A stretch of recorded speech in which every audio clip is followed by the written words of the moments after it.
Mag-walk trip tayo sa 13 tourist spots sa Hanoi, Vietnam. Tara!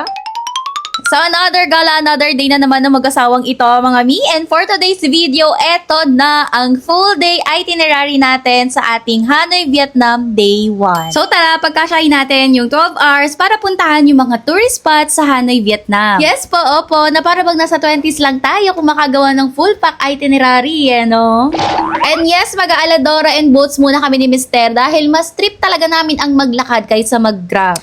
O diba, dami na nating sinabi. Well, anyway, ang first most important stop natin mga mi, syempre ang VP Bank. Mag-withdraw muna tayo mga mi. Paano naman tayo makakagala kung wala tayong pera? And yes, hindi na kami nag-withdraw sa airport mga mi kasi nga mahal ang transaction fee at walang VP Bank doon. Kaya nag-grab kami from the airport, ang drop-off talaga namin is sa VP Bank agad sa may old quarter. Well, anyway, nakagawa ako ng full details vlog about dito. So, message or comment lang kayo kung gusto yung magpatag doon sa video natin about sa VP Bank sa old quarter at alam ko namang ang tatamad yung maghanap. So, ang second stop natin agad is yung Pho Ten para itry ang most famous pho sa Hanoi, Vietnam. So, sobrang dami natitinda ng pho sa Vietnam mga mi. Pero syempre, dahil first time natin dito sa Hanoi, makikisiksik tayo sa kung saan ang trending. So, itong Pho Ten, listed sila sa Michelin Guide mga mi. Kaya legit talaga na masarap at ka na lang habang kumakain. Opo. Ito yung price nila as of May 2026 at ang downside lang mga mima is expect nyo na siksikan at mabilisan lang ang kain dito dahil maraming ang nakapila sa labas. Kaya naman ang tip ko sa inyo mga mi is gawin nyo na lang siyang breakfast kasi open naman sila as early as 6 AM para walang pila kagaya ng na-experience namin. For the third stop naman, itong authentic Batchang ceramic shop. So recommended ko siya mga mi kung nagko-collect kayo ng mga mugs and ceramics plates, mga ganun as a travel souvenir. Fourth stop naman ay ang Surrender Ceramic Shop. So 1 minute apart lang itong dalawang ceramic shop and souvenirs na to. So dito naman gumawa kami ng DIY couple necklace with ceramic na pendant. And anyway, nagawan ko na to ng separate vlog mga mima. Itong dalawang ceramic shops ito sa Hanoi. Kaya comment lang kayo kung gusto nyo ulit magpatag. So bago ang fifth stop at madadaanan lang din naman namin, kaya nag-drop off muna kami ng backpack namin sa may accommodation at baka pamatay na kami mga mima kakabuhat ng mga bag namin. Sa pagkababa ng bag at konting retouch mga mi, nag-fifth stop na tayo sa Banh Mi 25. So ito yung Banh Mi sa Hanoi na super duper overhype pero worth the hype din naman. Yung quality ng Banh Mi over the price niya na sobrang mura lang. Talaga namang mapapakanta ka ng stand dami. Ganun ba yun? At then, syempre, bago nyo itapon yung wrapper ng Banh Mi na kinakain ninyo, mga mi, kunin nyo muna yung sticker at makibundle tayo ng sticker sa pader nila. And for the sixth stop, dahil nga nasa kalagitnaan na kami ng itinerary namin, kaya nagpa-head massage muna kami sa Naspa. Syempre, kailangan muna nating ma-relax para magkaroon tayo ng energy para magpatuloy. Opo. And then, take note, mga mi, na lagi silang fully book, kaya mas better na i-message nyo sila sa WhatsApp the day before ng appointment ninyo. And for the seventh stop, ang Bangkok Cafe and Restaurant. So, dito, wala ko masyadong masabi ba kami kasi hindi naman kami kumain sa loob. Pero dinadayo talaga siya ng mga turista kagaya namin kasi ang ganda ng aesthetics niya sa labas. Pero dahil hindi naman kami mahilig talaga mag-picture ni Jomel, kaya humanap na lang kami ng angle para mag-video for the vlog.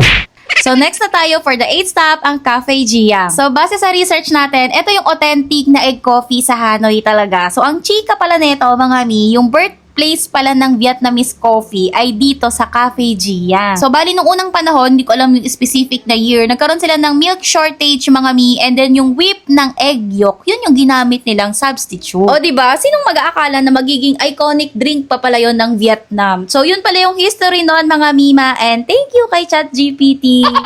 So, next naman for the 9th stop, ang Ho Wan Kien Lake. So, dahil napagod na kami kakalakad ba kami, nagpahinga muna kami dito dahil sobrang refreshing tumambay dito. So, habang nagkwakwentuhan, nagpapahinga kami ni Mister, sa tawid pala nitong lake na to, nandoon yung Uniqlo. Kaya naman ginawa namin siyang 10th stop. And in fairness naman sa Uniqlo dito sa Vietnam ha, labas pa lang niya ay talagang perfect na pang photo op. So, dito, magtitingin-tingin lang sana talaga kami mga mi. Pero ang ending, napabili ako ng Mickey shirt na may symbol ng Vietnam at souvenir na rin kaya binili ko na rin talaga. And then tip is, mag-check kayo sa kids section mga mi para mas mura. And in fairness ha, in my 60 kg body weight, may nagkasya naman sa akin sa kids section. Well, si Jomel naman mga mi, wala naman siya pakialam sa mga souvenir na ganyan. Kaya bumili na lang siya ng plain shirt lang. Ay naku, ewan ko ba.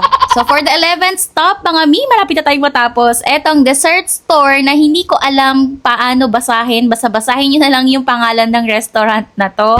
So across lang siya sa may Hanoi Opera House. So while waiting ng 5 p.m. kasi magsa-sightseeing bus kami ng hapon, mga mi. So kumain muna kami dito ng parang halo-halo ba to para ma-refresh. So dito, feel na feel namin ng Vietnam vibe kasi sa gilid-gilid lang kami kumain sa may mismong tapat ng store. Doon nila ibibigay yung in-order mo. So nasa 100 pesos lang isang order nito. So naghati lang kami ni Mister dahil hindi naman yan mahilig sa matamis. So kung i-describe namin yung kinain namin mga mi, para lang siyang mga fresh fruits, may jackfruits, may jelly, and then nilagyan ng yelo, and then gatas, ganun. So, etong konyelo na to, maire-recommend ko sa inyo dahil mura lang siya, masarap, hindi masyadong matamis, and then healthy pa. Pero yung parang passion fruit na lemonade juice, naku mga mi, sobrang tamis.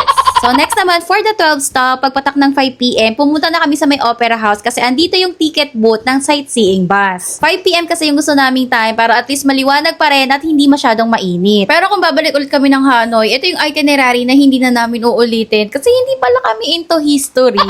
Pero para kay Mister, sobrang relaxing niya at nakatulog pa nga ni. Daddy.